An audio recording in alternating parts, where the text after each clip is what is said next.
আসসালামু আলাইকুম। হাট কিন্তু জমে ক্ষীর। বলেছিলাম দুপুরের দিকে যে আজকে আরও 5টি ট্রলার ভরে গরু কিন্তু চলে আসছে। এখন কিন্তু আপনারা দেখতে পাচ্ছেন যে পুরো হাটেই গরু দিয়ে ভরপুর এবং হাটে কিন্তু গরু রাখার জায়গা নেই এই মুহূর্তে। চলে আসুন তাড়াতাড়ি। একটু আগে অনেক ভারী একটা বৃষ্টি হয়েছে, যার কারণে হয়তো অনেকে বাড়িতে চলে গিয়েছিলেন। আমি আবার তাদেরকে বলবো যে প্লিজ আপনারা সবাই চলে আসুন। এখন কিন্তু গরু আপনারা আপনাদের পছন্দ অনুযায়ী কিনতে পারবেন। ছোট বড় সব ধরনের গরু কিন্তু এই মুহূর্তে হাটে বিদ্যমান। একেবারে যতটুকু প্যান্ডেলের মধ্যে ত্রিপলের মধ্যে সাজানো হয়েছিল সম্পূর্ণটা ভরে গিয়েছে, কোথাও খালি নেই। ইভেন নতুন যে গরু আসবে সেগুলো রাখার জায়গা কিন্তু এই মুহূর্তে নেই। সো আপনারা আসুন।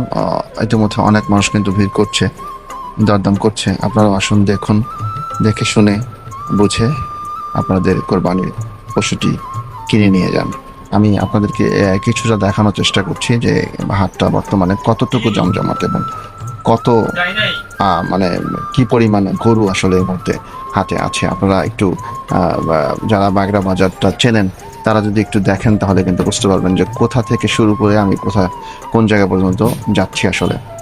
তো আপনারা আসুন, হাটে আসুন, সচক্ষে দেখুন। আমরা চেষ্টা করছি আপনাদেরকে জানানোর জন্য।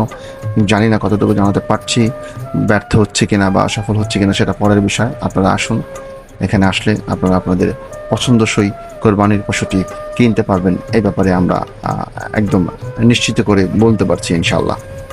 হাটটি যথেষ্ট বড় এবং এই 5টি ট্রলার কিন্তু চারটিখানি কথা নয়। 5টি ট্রলারে অনেক গরু আপনারা আসলেই দেখতে পারবেন। সো আপনারা আর এদিকে সেদিকে না গিয়ে আমি অনুরোধ করব যে বাগড়া বাজারের এই অস্থায়ী কোরবানির পশুটি একটু হলেও ঘুরে যান প্লিজ। ধন্যবাদ সবাইকে।